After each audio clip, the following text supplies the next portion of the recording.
Welcome to the Muscle Media Podcast, where we give you the tools to improve your mind and your body. Except this time we're going to throw functional medicine into the mix, which is a concept that focuses on treating the root cause of illnesses rather than just the symptoms. It's a preventative approach to healthcare rather than reactive care.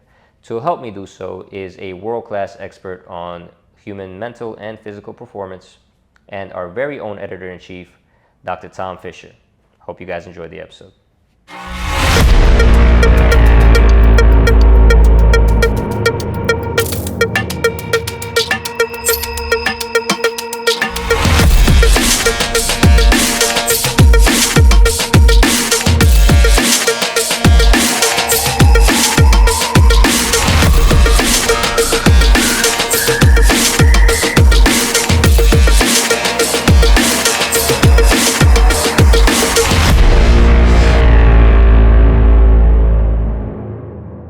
So I think the best place to start is, what is functional medicine? Well, functional medicine is it's a relatively new field. People ask me about that from time to time. As a matter of fact, it's becoming so prevalent in the questions that I receive from my patients and my students that out at the university, I'm writing a course to become part of the curriculum on functional medicine. Functional medicine is more of a concept than anything else. The way that the medicine, that's the medical community, the way the medicine is delivered today is, and this is using Lustig's work, it's all downstream. In other words, the only reason that you go in to seek medical attention is because something has already happened. There's no preventative to it. This whole concept about wellness has been diluted to the point where it's absolutely meaningless. Wellness really means nothing. Well, I guess as the antithesis of illness, but that's not the way that our system is constructed. Functional medicine attempts to deal with any kind of pathology, any kind of problems in the human condition upstream. And in order to do that, you need to have a much more global view of the way that medicine has developed. Take a look at society today, where obesity is rampant, cancers and diabetes are running rampant as well. Well, all you need to do is look at the literature and look at the history. And 50, 60, 70 years ago, these diseases and these conditions were around, but they weren't as prevalent as they are today. And there had to be a cause. There had to be something that changed. And according to functional medicine, the thing that changed was what we eat, and not necessarily what we eat, but what's done to what we eat before we eat it. And this is the bane of the curse of processed food. Processed food came around as a consequence to meet the need of demands. In other words, the foodstuffs that we had were around, but we needed to make them in a much more convenient, expedient manner, fast food, if you will. It didn't become fast food immediately, it just became fast food. It's an evolution or a devolution, depending upon your perspective on that. If you really want a great treatise on this, because it goes into much greater detail, it's Lustig's work called Metabolical. It's just a great book. Anyway, that's just a plug for my colleague. A couple of things need to be said about the way that medicine is delivered today too. Because it's all downstream, and because you're only seeing people after things have happened, the people that you're seeing they're not happy. They're PO'd. Maybe they're just dissatisfied, but there's something wrong and they want it fixed. And that brings us to another problem. The people that are coming in to seek medical attention are seeking a result. They want this over. They want it cured. They want it fixed. The very best that medicine can offer, for the most part, is a process. We can get you better, perhaps, but we're going to have a little bit of difficulty getting you best, i.e. curing you, fixing you completely settled. So it sounds like functional medicine is more of a proactive approach to health rather than a reactive approach Well, to health, exactly. right? But you see that's the way that it's developed. We don't go into the doctor's office for just to say, hi, I just wondering how's the family, etc. We're coming in for a specific result. And let me extrapolate on that. See if you can relate to this. When you go into a doctor and you've got some kind of a condition, something hurts, something's not right, there are expectations when you walk in there. You expect to walk out with something. And what do you expect to walk out with? Well, the cascade is 1 pill, 2 pills, shot, and surgery. And that's it. So how many times have you gone in to the doctor and they say, well, we really can't find anything. But you know that there's something wrong. And because they didn't find anything, you walk out empty-handed. But you were at least expecting to walk out with a fistful of pills. At least 1 pill. And if you can't do that, then you're going to go back and get 2 or 3 more pills. And if that doesn't work, bend over and you're going to take the shot in the butt. Right. And if that doesn't work, well, there's always surgery. And the old surgeon's credo, when in doubt, cut it out. So that's the way that it's constructed. We would love to think the whole wellness movement of the 70s and 80s was predicated upon some approximation of what functional medicine really speaks to. But functional medicine speaks to the cause rather, an etiological cause, or $1 million word, which means what actually is the cause rather than treating symptoms. You see, most of medicine also is palliative care. There's another $1 million word, sorry to get all pointy-headed. But palliative means that, okay, you hurt, we're going to help you stop hurting. You limp, we're going to help you stop limping. You sweat, we're going to, you see what I'm saying? So each one of these things are darts thrown at a particular symptom rather than dealing with the cause. And the cause ultimately is what you put in your body. And not just what you put in your body today or yesterday or last year, but your entire life. There has been a movement here, and I think its appeal is very strong, but it also comes across, and the people that are advocates come across almost as evangelists. Because you've got to do this and organic this and biodynamic and all these words, marketers have got a hold of that stuff and they've manipulated it and they've redefined everything. All the terms have been redefined. But I mean, take a look in medicine. Just in the past couple of years, the word vaccine has been completely redesigned and redefined. In other words, vaccine, when we used to get a polio vaccine or a smallpox vaccine, it used to mean you get that shot, you're not going to get that. It doesn't mean slightly attenuated and maybe you'll get a mild case of. No, it means that's it. Well, no, not anymore. And so the reality of the situation is encumbered because the language keeps getting redefined. Yeah. But the whole situation here, Sean, the whole medical industry is based upon things going wrong and just addressing that, not fixing it because, well, wait a minute, that would remove a card from the house of cards. So what we need to do, or what they've seen the need to do, is to try to address some of these things in acceptable palliative care, so that if you've got this condition, at least you'll be able to manage it. And in many cases, that's enough for most people, because even when confronted with life-threatening consequences, people are averse to change. They're just unwilling to do that. In other words, I'll do anything you ask except make me to change. Yeah.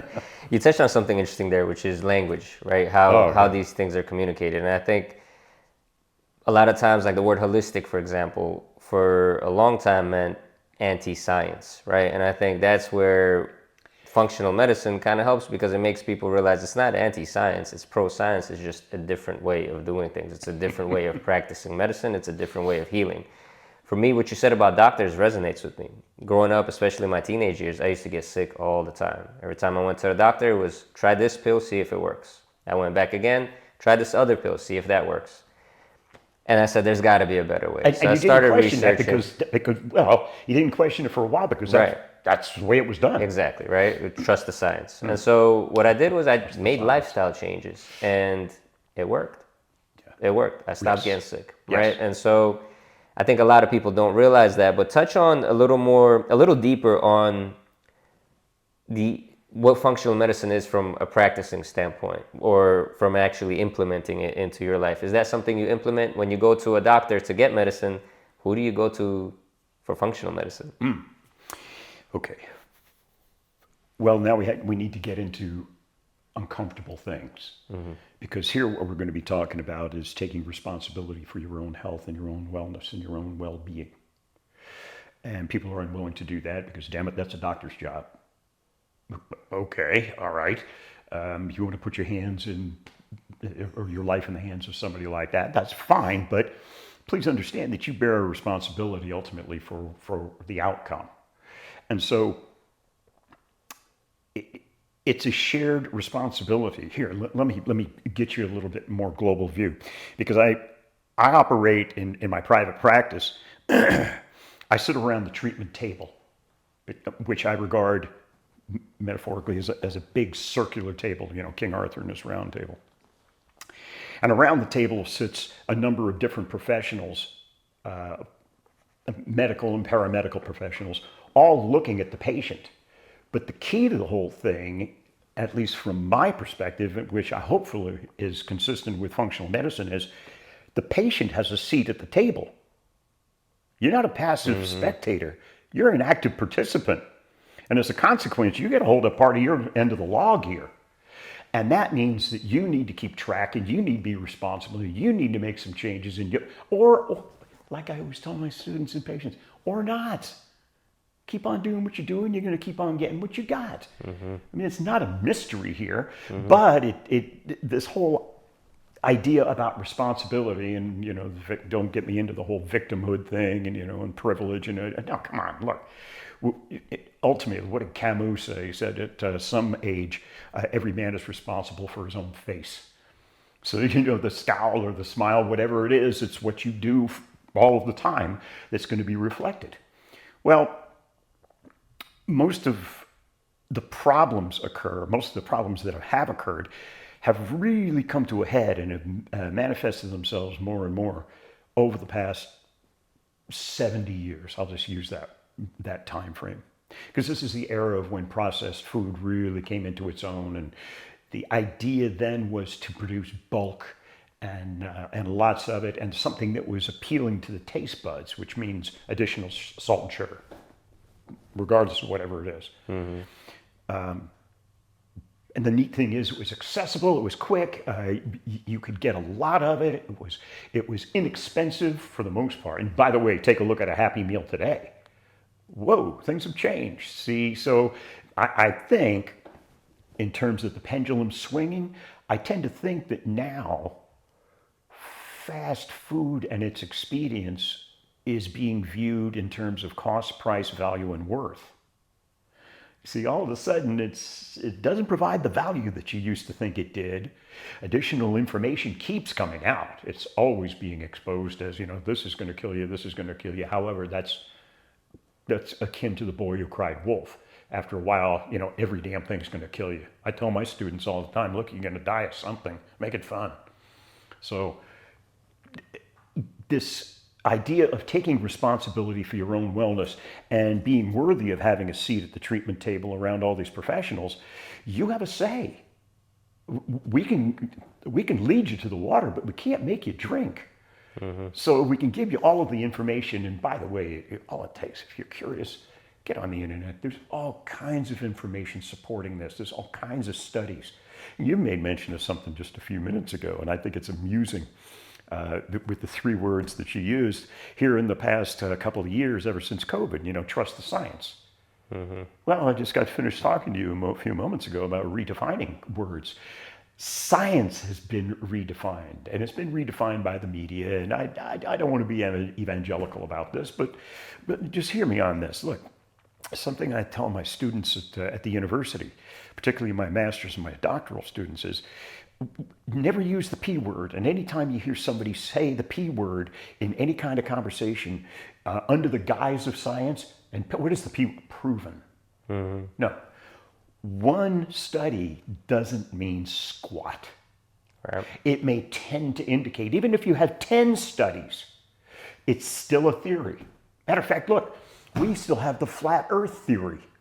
Matter of fact, we have this thing in physics. I'm going to put on my physiologist hat here for a moment. The sliding filament theory. Now, the sliding filament theory for muscle contraction, we can view that under an electron microscope. It's not a matter of conjecture, but there may be something more to it. So we call it the sliding filament theory, not the sliding filament fact. And this whole idea about the science, it depends upon...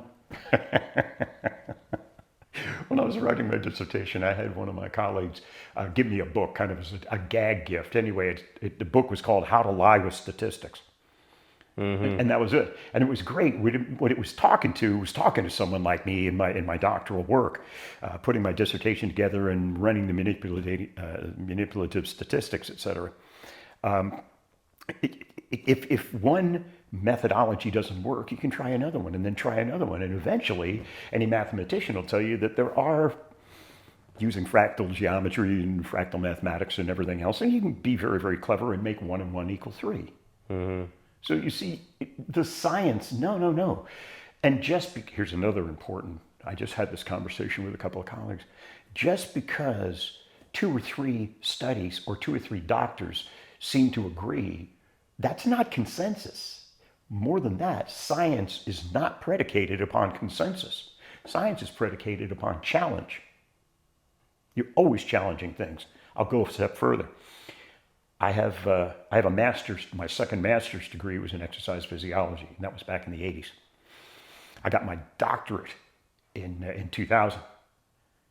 Everything that I learned in my doctoral, many of the things, not everything that was of meaning was challenged, and I had to relearn what I had learned as fact, the science, in my master's degree was changed in that 10-year period right there. Today, when I get in front of a class, I have to go into the extant literature and see what has been challenged, what has changed. And here you're getting back to, I always like to bring things back, but you get into this whole idea about functional medicine. Has it been demonstrably illustrated? What does the extant literature reflect today? As opposed to what it did when I got my doctorate or when I got my master's. Yeah, and I think that's an important point, right, is that things do change. And I think that's why there's been such a growth in functional medicine. I mean, I remember when I was younger, doctors used to laugh at me for mentioning probiotics or gut health in general. Now it's huge. Now probiotics are prescribed often, right? Yes. And so just that shift, just in my generation alone, has happened, right? So I can only imagine having studied something in the 80s and having to keep up with it and seeing how things change. I do want to unpack a couple things that you talked about. Number one is that functional medicine doesn't mean don't go to your doctor, right? It means work together with your doctor to prevent health issues. You don't want the visit to always be, hey, something is wrong. At the very least, go to your doctor to track what's going on. Exactly. Look at your blood work, understand what that blood work means. And get that regularly done, right? Yes, yeah, which because it isn't worth it once a year. That's not enough. Yeah. You know, every 6 months, every 3 months is ideal. Yeah. And not only that, that gives you a database, right, of how your body's progressing and changing over time with the lifestyle changes that you're making, and you have somebody that's holding you accountable for it, right, which is good. Now, when you speak on making changes, right, let's say your health is in the tank or you're not feeling right or whatever it is, talk to me specifically about what some of those changes can be in a way that somebody can implement this week. Okay. I think we might have touched on this in a previous conversation about the New Year's resolutions, which is great, and it's germane to our discussion right now. There are some things that you can do, but a lot of people fall into what I call the death spiral, or a Mobius.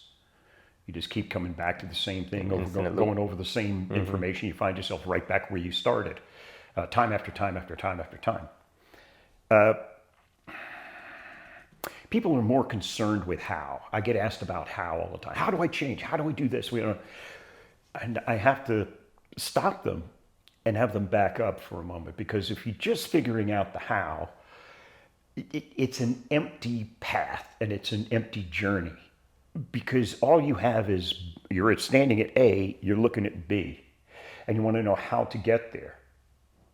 Well, the thing that's missing is the energy. You got the vehicle, but you're missing the energy and the thing that's going to propel you towards there.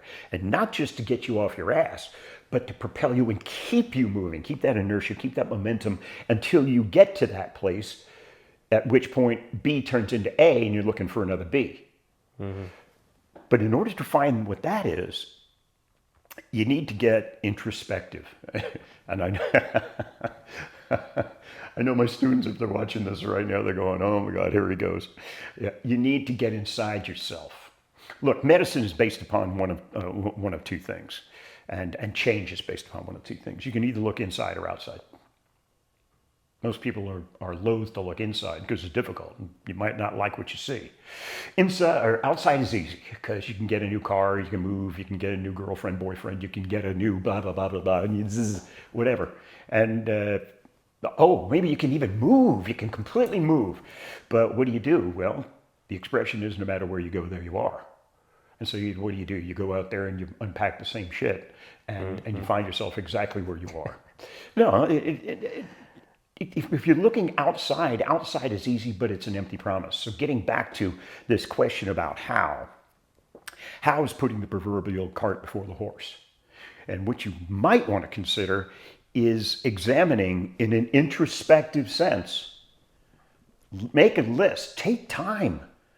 Pour yourself a glass of wine, just sit down, turn off the radio, turn off your phone, and get inside your own head. Try to do this, and it's a process too. It's not just sitting down one time, but I got 10 minutes before I need to, and then you just give it some cursory, no.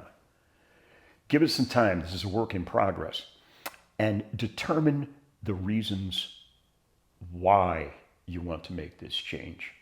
You see, once you establish several whys, and it's not just a why, it's not one thing. Generally, even in Kaizen, and the thoughts that things have a cumulative and summative effect over time, that it's not one thing. And if you limit yourself, Sean, to trying to look for that one thing, you're going to self-edit. And when you self-edit, you're going to eventually negate things that are extraordinarily meaningful. But you go, no, that's not exactly it. No, it's not exactly it, but it's part of it.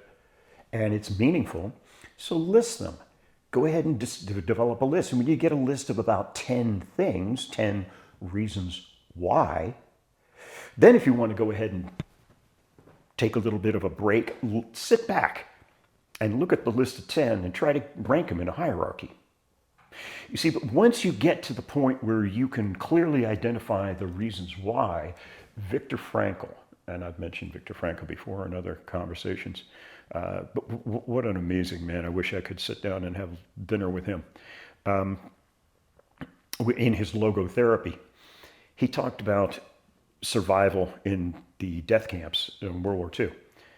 And he saw seemingly strong people perish and seemingly weak people survive. And he needed to understand why. And he needed to understand as a doctor. He was a physician. He was a psychiatrist.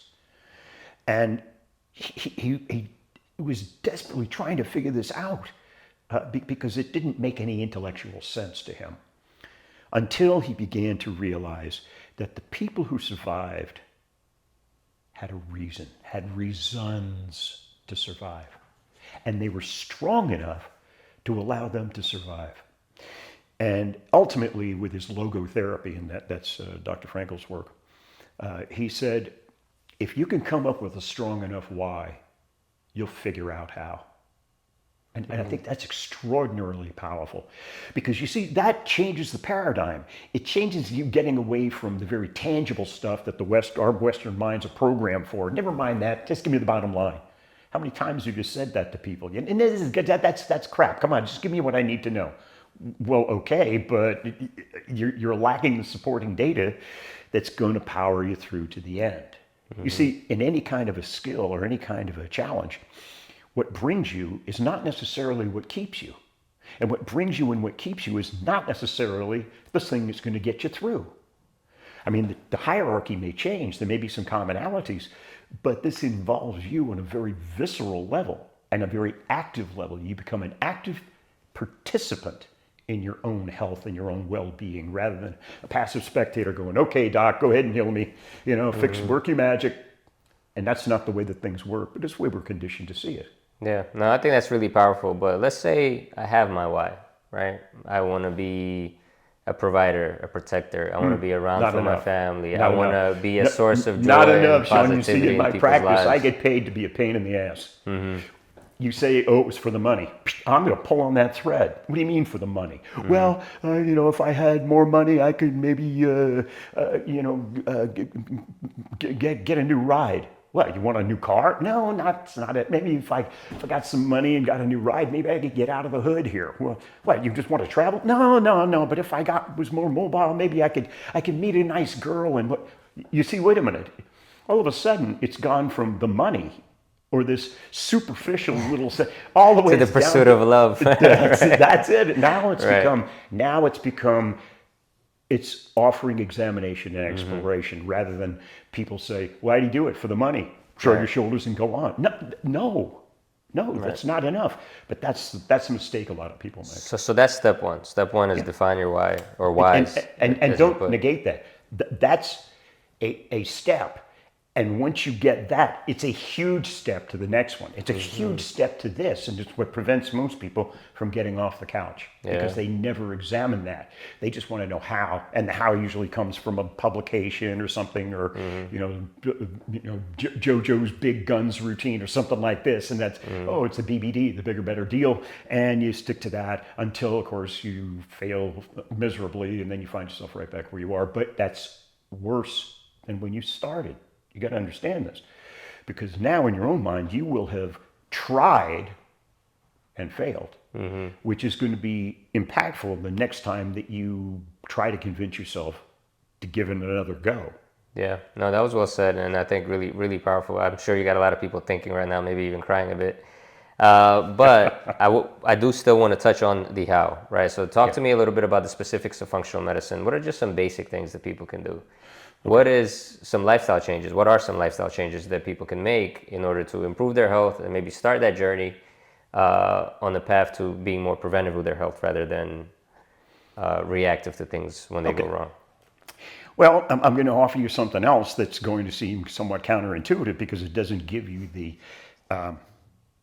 direct link A to B. And that is, you need to track yourself. You need to track everything. You need to keep track of things and don't rely upon this. This changes. Your perceptions of things change. Situations that you encounter are going to change your perception, and boom, you're not going to be the same person. And things are going. You need to be adaptable. You need to be able to, United States Marine Corps guys, improvise, adapt, and overcome. So keeping track of things, and I always offer my students, they're smiling right now too, because and my patients, it's a mandatory part of seeing me professionally. You need to keep a journal and track your own life. I can't be responsible for everybody. I've got my own journal. I've got my own life. So that's the first step. If you can just start into that and then start making some incremental changes. And we've talked about this before. In the West here, we're conditioned to, we want it all, we want it now. And if you, parenthetically, we don't want to pay for it. Shouldn't be too inconvenient, and it shouldn't cost us anything. Well, we want it all, we want it now. Well, there are other ways to do things, and one of the ways that always comes to mind for me, being a martial artist, and you being a martial artist too, is the concept of Kaizen, which is small incremental changes over time have a cumulative and summative effect, and they do. One change a week, small changes, but they need to be incremental. And here we talked about this in a previous broadcast about, to put it in Western language, get in the habit of getting in the habit and then start to refine the habit. So in other words, get into approximating what you want. Start, take the first step, and then start to refine that. Start to improve on that and increase on that. But you see, even saying that, that's frustrating. It conjures up frustration in most people's minds because, come on, man, that's a waste of time. I haven't got time for this crap. Well, what else are you doing? Because you're not doing anything else that's very constructive. But You see, what I have to offer, and not just what I have to offer, Sean, that's what Kaizen and what functional medicine has to offer, is that it's a process. And I know that we've discussed this before, but I think it bears mentioning again. Something else that is wrong with medicine today is that people are going in there with an expectation of a result. They want the result. They want it cured. The best that medicine can offer right now is a process. And here, there's a fundamental disconnect between expectations and outcomes. So when you're going in, you want that pill, damn it, or you want or you want a shot. And okay, all right, surgery. Well, no, hold on a sec. There's a lot that we need to do in the meantime.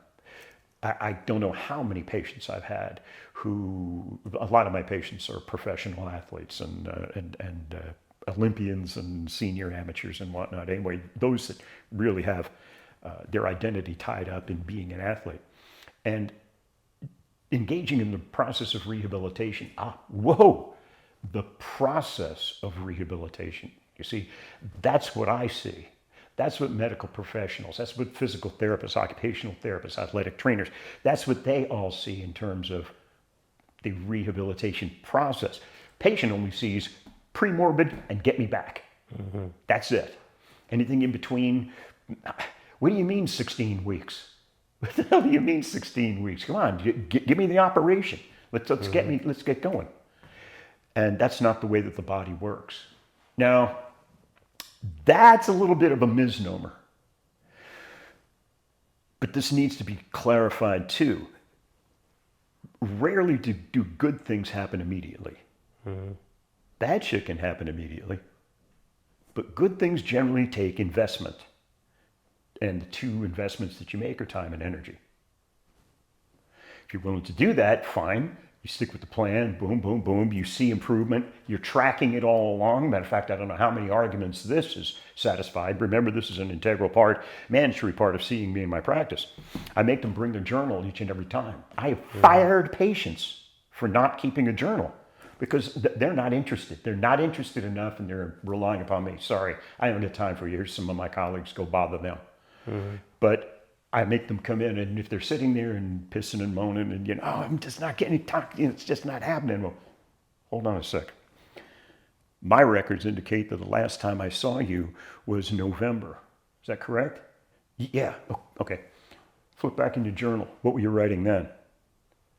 Where were you? Oh, yeah. Mm-hmm. You see, it's their words, talking to them, unvarnished. Mm-hmm. I don't even need to argue. I just go, there you go. Which is where that tracking is important, right? So where the journal is tracking of the mind, the blood work is the tracking of the body, right? That's whoa, just a second, please, not to interrupt there. The journal is subjective because it's you assessing yourself. Remember Shakespeare said, if we could only see ourselves as others see us. Well, it's subjective and you're doing your best to be objective, but by definition you can't. The very best you can be is subjective. Blood work is objective. Mm-hmm. That's the machine that goes bing. It's got no feelings. It's got no skin in the game. It just tells you what it is. Garbage in, garbage out, or here, this is it. And boom, boom, boom, boom, boom. And all you need to do, forgive me for saying all you need to do, because all you need to do is everything. Mm-hmm. But all you need to do is start to track it. And if you see where you started and you see where you are, connect the dots and extrapolate and find out where you're going. Yeah. May not be where you want to be. Yeah, so it's clear it starts with the mind, right? It starts with the mind. You have to have the why. You have to have the desire to do it. You have to have the desire to go through the process and know that it's a process rather than focusing on the end result.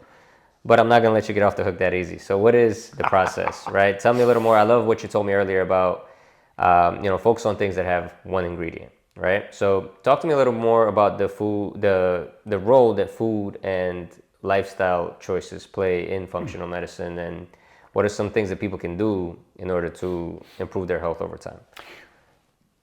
I'm going to harken back to Kaizen because but more specifically than the mindset, right? Action items. If you embrace that it all has to be done at once and that you're going to see immediate results, you better sit back and rethink this, because it's going to take time and energy. There. Now, what can you do? You can make some small incremental changes. What incremental changes? Let me just tell you: cut out sugar. Quit drinking that crap. Quit drinking, and I don't even care sugar. But never mind diet sodas; they're worse for you. Matter of fact, the studies are coming out that the NutraSweet and aspartame, terrible, terrible stuff. Our physiology wasn't made for that. But just cut out sugar, and it's easy to do, because a lot of the sugar that you see that you can easily cut out is that which manifests itself. It's just right there in front of you. You know, you put down the damn Twinkie. Okay, stop eating cake before you go to bed. No, stop that. Okay, that's it. Change slightly. Do something else. The problem with sugar is that a lot of it is insidious and it's contained and you don't even realize that you're getting it. The second step here is be more of an advocate consumer. Read the labels. If the first ingredient is sugar or fructose, yeah, no, that's not good for you. Here, let me make it very, very simple for you. If you want to make some fundamental changes as far as snacky things and stuff like this, and it's going to take some time because your palate is not accustomed to this. You're accustomed to sweet things, and that's going to kick up the dopamine and the serotonin and all the rest of the neurochemistry. But try something that has a single ingredient. It doesn't even have a label. You pick up an apple. What's the ingredient? Apple. Oh, okay, all right. Pick up a banana, you pick up a carrot, you pick up celery sticks, whatever. And I don't mean to be an evangelist here once again with all the, oh, you got to be vegan. No, you don't. Oh, I could never be a vegan. You notice, if you will, the vegetarians and one this concerted effort to go out and make the impossible burgers and everything else. They're trying to make burgers out of vegetables. Well, I like to think that I would eat more carrots if they could make it out of a lamb chop. Okay, that's just me. But these are some small dietary changes. The two big culprits here are salt and sugar. And again, you're asking for specifics, but there you go, there's two. Be wary of it. I'm not saying cut it out, cut back on it. Especially when you're sitting there and you start off the day with a big gulp, which is 64 ounces of sugar. It's crap. Start it with something else, a little bit more beneficial. A little bit better for you. And if you keep the mindset that this is an investment rather than punishment, that's probably going to help you. And the proof here, I'm using that for the general public, something, proven proof. Yeah. The demonstrated effect of this is going to come in your next lab work. Yeah. Make that one change. Here's key. If you make, I know that you want to jump in with both feet, and I know that you want to you make a concerted effort to rush to the finish. One change at a time. This is Kaizen. Just see what that does, and let the dust settle. Then make another change and let the dust settle, and then you can start to discern what changes are going to help. A third one here, very, very simple. Very simple. Stay hydrated. Drink a lot of water. More water than you used to. Yeah. I'm not going to do the 16 ounces. More water than you used to. Just see what that does. Yeah, I mean, it really is amazing to see how those little small lifestyle changes, especially dietary changes, can really, really impact your life. Not just how your body feels, but how your mind feels. To me, that's one of the biggest measures of how I feel is, am I thinking clearly? Am I sleeping okay? Right? How my mind is and my mental acuity in general is a good sign of where my body is for me personally. And every time I make positive dietary changes, I see an impact on that. One of the things that you said about the palate was really interesting to me too, because when in my early 20s, late teens, when I started making those changes and started seeing my health improve, one of the things that I found when I would go back and occasionally try some of the old foods that I was used to eating, some of the fast foods, some of the sodas, I was actually not accustomed to it anymore, right? The sodas tasted like a chemical sugar cocktail. It didn't taste good anymore. Changes. Yeah, my palate changed. I actually started liking healthier foods more, right? And so That's very interesting. And then I think what's important too is the tracking of it all, right? Tracking the blood work, seeing once you make these changes, how's everything going to look? One of the things that I found an impact on is that when I started making positive changes, my testosterone increased, right? And that's big for men these days. Oh, A lot of guys are, it's key. It's not just big. It's key. as much as like testosterone therapy and anti-aging in general has lost the stigma and a lot of men are getting on it, I feel like a lot of young men are getting on it a little too soon. They're not making the lifestyle changes and they're looking for a band-aid solution, right? They're immediately looking for the medicine instead of focusing on what they can do to improve these markers. And in their minds, they think they're doing something. Right. By doing that. But exactly. No. Exactly. And I mean, you can go on social media, you could go on Reddit, you could see people complaining about low testosterone levels. Yes. Testosterone levels are at their absolute lowest currently than they've ever been before. And I think a lot of that has to do with lifestyle. A lot of that has to do with sleeping habits and stress and eating habits and the whole nine, and processed foods, right? Even these plant-based versions of things, as much as vegetables are good for you, not all plant-based foods are good, right? Impossible Burgers are processed food. Oreos Take a look are at processed the ingredients food, right? on an Impossible Burger. Exactly. Yeah. So these are things that I think a lot of people aren't aware of, and just being aware of it and consciously making that effort and then tracking it, I think would go a long way. So outside of nutrition, what are some other things people can do to kind of improve their markers? What are some things people should be tracking? What are some things that people should be looking out for to improve their overall health? Okay. I always like to look at things in a global sense. When I see my athletes in my practice, I generally don't see just the athlete themselves. Oftentimes I see the athlete and their significant other. Sometimes you see the athlete, their significant other, their trainer, their coach, and in some cases I see their sponsors too. So I've got a big table here. I'm talking to a lot of different people. Which brings to mind the concept of homeostasis. $1 million word, homeostasis, means maintaining a balance.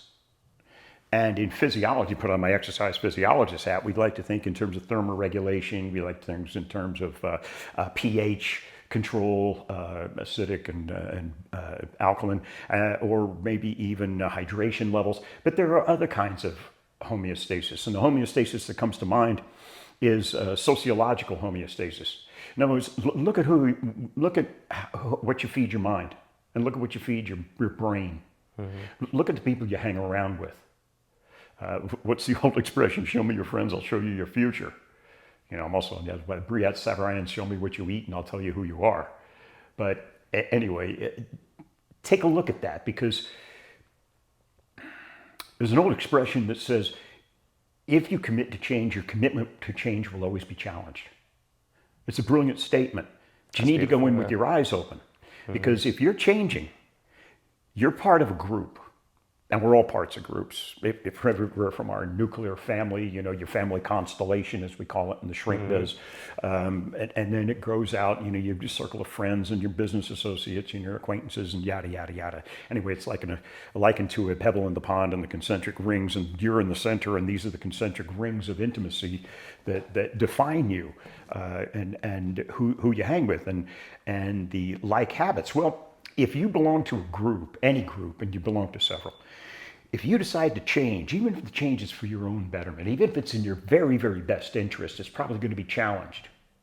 If for no other reason, then the group exists. Those groups exist because you're a part of it. And you contribute some qualities to that group that contributes to the group integrity and the group identity. So if you're saying, January 1st, babe, I'm out of here. Enough of this Mr. Nice Guy bullshit. I'm done. Okay, I'm changing. Even though there's going to be those around you that might understand on a cognitive level that this is in your best interest, on an emotional level, there's going to be foot dragging. Because what you're essentially saying is, I'm changing and therefore so are you. Because if I change and I remove my qualities that are integral to the definition of what makes this group, I'm now removing that, and you got to figure out a replacement. So you guys got to get your stuff together and compensate for that. or you got to find someone else to bring in and fill that void. You see, this is nothing more. This should resonate with most people, because the expression is you can never go home. You never go back. Remember the magical times you had when you used to be with your buds and, well, when you go back there, that shit ain't there anymore. It doesn't exist. Again, if for no other reason than you're not there, but neither are they. And those people that are there have already figured their way around it, and they've already compensated for your absence. And so you coming back, you're like an alien presence in there, and it's not the same vibe. So your commitment to change will always be challenged. And I think this is an important point, because most people think that they'll be celebrated and lauded and patted on the back and supported. Well, superficially they may, but again, you're dragging a lot of weight here and asking a lot of people that are ill prepared for this. So how does one deal with that, right? Because I think you brought up a very important point, and that sometimes change is hard, not because it's hard for us, but it's hard because of our environment, right? Our environment was conducive to all these bad lifestyle habits, right? It makes it all very easy, very accessible. Maybe we're in a friend group that's constantly drinking every weekend. Friday, Saturday, Sunday is a day for drinking, right? Whatever it is, that's part of your environment. Do you have to remove yourself from that environment to make it easier? Is it a willpower thing? Talk to me a little more about that. You know what? You've just kind of opened Pandora's box here, Sean. I don't necessarily want to get too deep into it right now, but essentially what you're talking about here is the hero's journey. And this is the work of another great individual that I so wish I were able to sit at the table with him and discuss. But this is Professor Joseph Campbell, the late Professor Joseph Campbell. And he studied, he went around his academic career was spent going around the world to various cultures, various eras, doing research into myths and legends. And he tried to see if there were any commonalities to the myths and legends of all cultures, primitive, past cultures, whatever, and see if he could glean some commonalities, and he did. He did, ultimately. His master work, by the way, is Hero with 1,000 Faces, which is just a masterwork. However, I don't recommend it for light reading, because it's pretty intense. But anyway, he came up with this. I'll be very brief on this because it's an entire conversation unto itself. But he talks about the hero's journey, and the most difficult part of the hero's journey, or at least is the call to action. We all live in the ordinary world. All live in the ordinary world. We all exist. We all, have our habits, and some of us call them habits, others call them routines, others of us call them ruts. See, so one man's routine is another man's rut. And there's boredom and there's various emotion, and that's an entirely different thing that we need to discuss in another conversation, because emotion is the reason why most patients come to see me. Anyway, the hero's journey, if you decide to embrace the call to action, the first thing you need to do is understand that it is a call to action. And the call to action may be loud. It may be a total bitch slap. You may just really get knocked on your can. Or it may be something subtle. Or it may just be something that has always been there, but the circumstances and the situation are such that it put it in a different light where it has additional meaning to you. And you're going, wait just a second. And you start to think about this. And really the hero's journey, just encapsulate this, the hero's journey means taking that first step in the call to action. And it's an attempt to remove yourself from the ordinary world on a journey through to the special world. And the special world is something that's accessible to everybody. Unfortunately, many people never hear the call to action, and even more of them fail to heed the call to action. And that's kind of put this in your notes, because I think that's something that I offer my students. Matter of fact, I've got a whole lecture on that. which does an injustice to the great professor himself, because his work is certainly worth much more attention. But my job is to just expose them to this, and if it resonates, then they'll go ahead and do some exploration on their own. But this whole call to action thing, I don't know how many times since I've been introduced to Campbell's work, I'm talking on a personal level here, and personal/professional, because I've looked over my shoulder in kind of an introspective, retrospective way, and going, how the hell did I end up here? You know, oh, wow, how did I, you know, I'm an ex-Navy pilot, for gosh sakes, you know, I don't even know how I got here. Oh, yes, I do. Because in my journal, I've looked back and I've seen the call to action. And something has led me in a different direction. Now, to the uninitiated and the uninformed, looking at my career and all of the disparate things that I've done, I euphemistically say and shrug my shoulders and go, come on, I've got ADHD and OCD, you know, obsessive compulsive disorder with attention deficit disorder with hyperactivity. I've turned pathology into a lifestyle. But that is more like shrugging your shoulders and going on. That doesn't really speak to it. What does speak to it is that there were various points along the way when I was metaphorically fat, dumb, and happy. And I was comfortable, which of course that should raise a red flag. If you're in your comfort zone and you realize you're in your comfort zone, that should raise a red flag, because comfort zones may not be comfortable, but at least they're familiar. And then something came along. Usually it was a circumstance or someone came up and influenced me, and I took a slight deviation. And ADHD and OCD, I took it right to the nth degree. That's why I have 2 master's degrees and a doctoral degree. So when trying to make these healthy changes, I'm going to aid your ADHD here a little bit. Yeah. When trying to make these healthy changes, do you have to meet someone else? Do you remove yourself from your environment if it's not the environment that is healthy, right? And it's not a healthy environment to your overall lifestyle and health and well-being and mental health? Or do you just make the change and try to impact those around you? Well, what works better? The smart ass answer is yes. Right. It's both of those. It's either of those. But I'm also familiar with the expression that your gut or your head will finally tell you what your gut's been trying to tell you all along. That this ain't for you. That, come on, this is masquerade. You're playing a role here. That you're better than this. Well, that's something too. Consider this. Have you ever thought that you're better than what you're exhibiting? That you're capable of so much more? And if you begin to engage in that kind of a conversation, begs the question, well, then why do you remain where you are? Why haven't you done something about it? Why hasn't circumstance demanded that you do something about it? And you see, again, it gets back to, now again, I hate that expression, circle back, but it brings us back to trying to determine the why.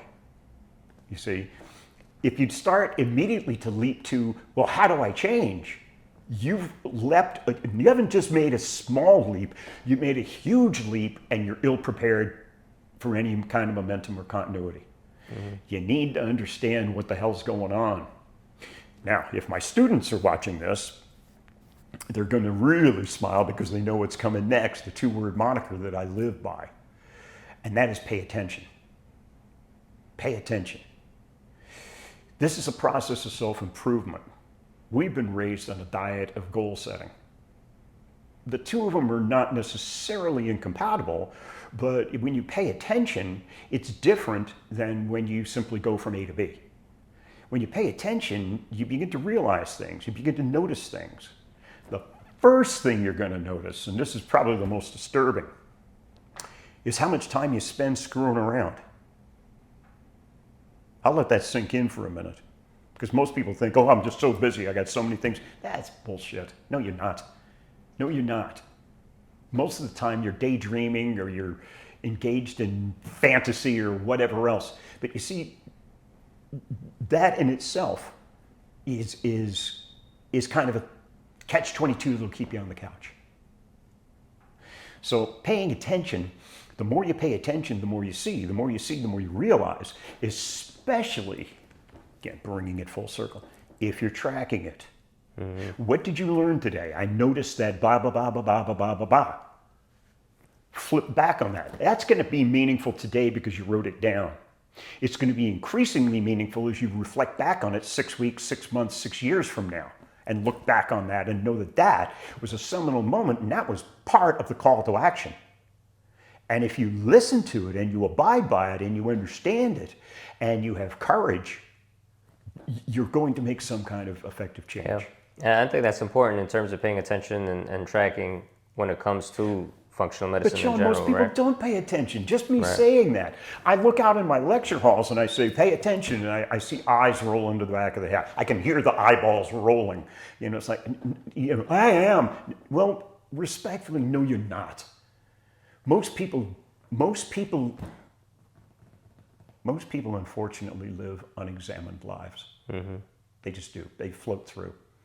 Yeah. They never question why. They never question. They don't even make the how. But they just go do-de-do-de-do because they've got just enough. And you know what? If you have just enough, that's probably the most dispiriting, discouraging position to find yourself. Because if you have just enough, it takes the fire, it takes the wind out of your sails. You'll be less inclined to get your ass off the couch and do anything. You'll be going, yeah, I want to, whiskey tango foxtrot, you know, whatever. That's I'm fine. Consider this. If you didn't have enough, you'd do whatever it took to get enough. But then again, it comes back to the point, where do you set the bar? One of the questions I ask my patients, a little bit disarming to them, is how much is enough? That's one of the questions, open-ended question. How much is enough for you? What do you mean, enough of what? Fill in the blank. How much is sufficient? How much is excessive? And you see, questions like that, they're not easy to answer, because you need to understand that this is a reflection of where you've set the bar. And if you set the bar low, then you're going to have just enough, but that's probably going to be nagging at you. And once again, your brain is going to tell you what your gut's been trying to tell you all along. So eventually the message is going to get through or not. Yeah. So last question I have for you is, I know you practice, you're psychotherapist for human performance enhancement. So talk to me about functional medicine and mental health. Oh, they're inexorably linked. Inexorably linked. If for no other reason than when you engage in this and you begin to see the benefits and the changes that occur, that's like, man, that's throwing gasoline on the fire. You know, you get demonstrable evidence that shows that you're doing something right, and that this is an investment, and that you're not content to live in that ordinary world. One of the things that I find really interesting is that the push in science currently, like, for example, I'm a huge fan of Andrew Huberman, right? A lot of the science that he's putting out there, a lot of the guests that he has on, he touches on a lot of things that there's now data for that our ancestors have been saying for years, right? Drinking bone broth and kefir and probiotics and collagen and moving around and socializing. These are things that they all knew were necessary for health, that now there's a ton of data behind, but for some reason people waited on the data to listen. Health. Right. See, health, kind of an umbrella. Yeah. Mental, spiritual, emotional, physical. Yeah, right. It's all there. I just, you saying that, it just reminded me, you know, once again, I always use old expressions because I think there's a lot of wisdom there. But if you want a really great, a fresh idea, read an old book. Yeah. There's reason for this stuff. And that's why Campbell's work is so valuable, because this is not that group or this little identity politics group over here or this little segment over here. No. It's human, one each. These are common. That every human being goes through this journey, whether it be intra or extrospective. It's something that everybody is confronted with, but again, If you distill it down to internal and external, you saying the call to action, wow,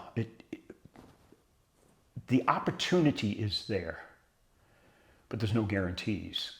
And the only way that you can go ahead and play your cards is to be an active participant rather than a passive spectator. Awesome. Cool. Yeah. So if we were to sum it all up, give me the how to get started, how to do it, and what are some of the things that people could do to make these lifestyle changes and implement functional medicine into their lives? Okay.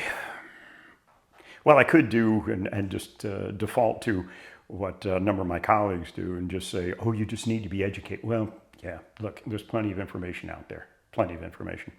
It's just your willingness to engage and your willingness to change. But it does involve change, so you have to understand that from the outset. Again, I told you that when most people come into a medical provider, not just a doctor, but a medical provider, they're dissatisfied. In other words, whatever they've got going right now ain't working, so they're looking for the cavalry. They're looking for guidance. They're looking for. But the problem is that most physicians, most medical providers are not equipped for that. A lot of the old school guys, they get it, but a lot of the newer generation trained in virtual reality and things like this, they rely upon machines. But regard physicians as not a bastion of last attempt, but you need to take responsibility. You might want to consider taking responsibility for your own well-being. And in order to do that, you need to question why you want to change. Maybe just because you're probably going to die, and you are. You're going to die. But maybe not now, and maybe not because of this. But if you can figure out the why, the whys, parenthetical S, that'll lead you along the path, and it'll get you started. But it's not enough to simply mull and to sit back with a glass of wine and just ponder the universe. No, you need to take action and write it down. Write down these thoughts. Make sure that you do it and be as specific as possible. Put as many down as you can. Understand that it is a process, and you're not looking for a product. You're looking to get better. You're not looking to get best. It's going to take some time, and it's certainly going to take some effort. Part of the process is paying attention. And most people don't. Most people just don't. They like to think that they do. They get fixated on one thing, on shiny, whatever it is, the moment, the issue du jour, and they lose themselves in the shuffle, and they go about their business. Remember what I told you, that most people, it's been my experience, most people live unexamined lives, and this has been demonstrated to me in my practice and in my students. Of course, I don't blame my students. My students are very, very young. I mean, they're 18, 19, 20 and change. Even the doctoral students are in their later 20s, mid-20s, later 20s. They lack the life experiences. But part of the magic of the whole thing is to pay attention. And when you start to pay attention and you write it down with these little revelations that occur each and every day, something different is going to happen every day, and you're going to have some new conclusions or some new revelations relative to, quote, what you already knew. And of course, that's another conversation, because first thing you need to do is just resolve to abandon that which you think you know. As a martial artist, when I go into someone else's dojo or dojang or kun, I wear a white belt. I'm in your crib. I know nothing, even though I've got a 55-year history of martial arts. I am a beginner. I'm a sponge. So people, if you take a little bit of responsibility and you at least get in the habit of believing that you have some control and that you can do something, regard your physician as the cavalry should he or she be necessary. But there's a lot of things that you can do to avoid that 1 pill, 2 pill shot in surgery. And what are some of those things? Some of those things are, again, realizing that your diet, get away from diet. I really dislike that word. Your nutrition is suffering. And as a consequence, you are suffering. Remember that we can only build, the body replenishes its cells every single day. We're constantly in this state of catabolism and anabolism, death and growth, breakdown and growth. And if the only thing that you've provided is a bunch of crap, processed stuff, you don't have very strong building materials. And so you will do the math on that. Once again, most of the things that we're plagued with today, you know, obesity and diabetes are the two that immediately, cancer, those are the biggies. They existed, but they didn't exist in the levels that it does today, 50, 60, 70 years ago. And all you need to do there is look at what's changed. What's changed? You want a real education? Take a look at the height weight charts of World War I indoctrination into the military. The height weight charts, normal. Take a look at World War II. Take a look at Vietnam. Take a look at today. And then graph that and you'll see that that'll be a revelation. Yeah, I think for me personally, functional medicine is about giving your body the resources to heal itself, right? Basically to keep itself healthy and to heal itself. I come from a lineage of, my ancestors come from the Caucasus Mountains, right? And I think one of the lessons, the health lessons that I got from listening to my grandparents and my great-grandparents was to keep it simple. A good piece of protein is good for you. Vegetables are good for you. Candy is bad for you. Limit it as much as you can, right? And from what you were saying earlier, get as close to possible to one ingredient as you can, right? The closer you are to one ingredient, the better it is. Well, let me read the label here. Yeah, especially if you could pronounce the ingredients, right? So I think that goes a long way. And then of course, it may sound silly, may sound cliche, but get your sleep and get your exercise. Right? Well, we haven't even touched on sleep, but rest and recovery, that's huge. That's big in athletics. Yeah. Matter of fact, it's one of the hot topics in research right now. Not maximum, but optimum. In other words, how quickly can I break down muscle tissue and break down my system to allow it to recover before I start to break it down again? You train too much, you break down broken down tissue. And you continue to break that down, never allowing it to recover. Anyway, you see something you said a few moments ago. It's a change, it's a paradigm shift. And if you regard it as being offered the opportunity to engage in your own betterment, that you can improve it. You don't need some outside influence here. You can make some changes and then let them take root. Provide your body.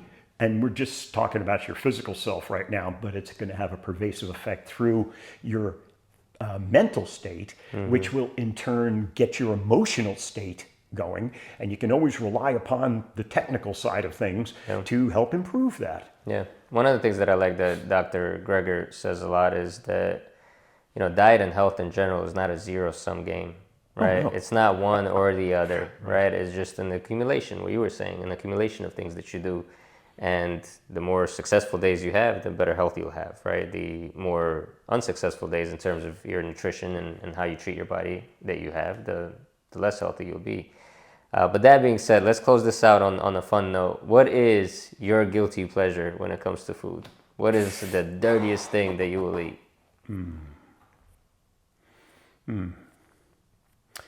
Wow, that's... The list is long, huh? It is. Well, because I'm a chef. That's right. So I'm sitting here flipping through, Escoffier and all the rest of this stuff. Sometimes it's just something very, very simple, gracious. One of the things that actually is one of my wife's favorites is my black beans and rice. I know it sounds like, what? That's got to be, what, simple? No, well, you haven't had my black beans and rice. Yeah, I mean, it's just comfort food. I'll have to take you up on that. Yeah. I'll make them for you. Yeah. It's something I have a passion for. But again, I resist saying that it has anything to do with anything sweet. I don't have a sweet tooth. I probably used to. Is it You know, fatty if foods memory then? serves me, that ship has sailed. So now I find greater joy in something like pate and a glass of champagne. Just that's it. Boom, that's it. You know, a croissant and a cup of espresso. Oh, that sounds good. Boom. You know, just something. That's it. I don't need a big 4-course thing. No, that's Right. it. That's all I need. Yeah, awesome. Well, Dr. Tom, thank you for your time, man. Hey, until next time, brother. All right. Thank you guys for watching. Hope you guys enjoyed that video. There's a lot of beautiful gems in that I know you can take into your practice and into your training. If you guys want to see more of me, I know I've been MIA for a little while. If you guys want to see more videos with me, more videos with Dr. Tom, follow us on Muscle Media. We're on YouTube, we're on TikTok, we're on Instagram. Don't forget to like and subscribe here, and I'll brawl with you guys next time.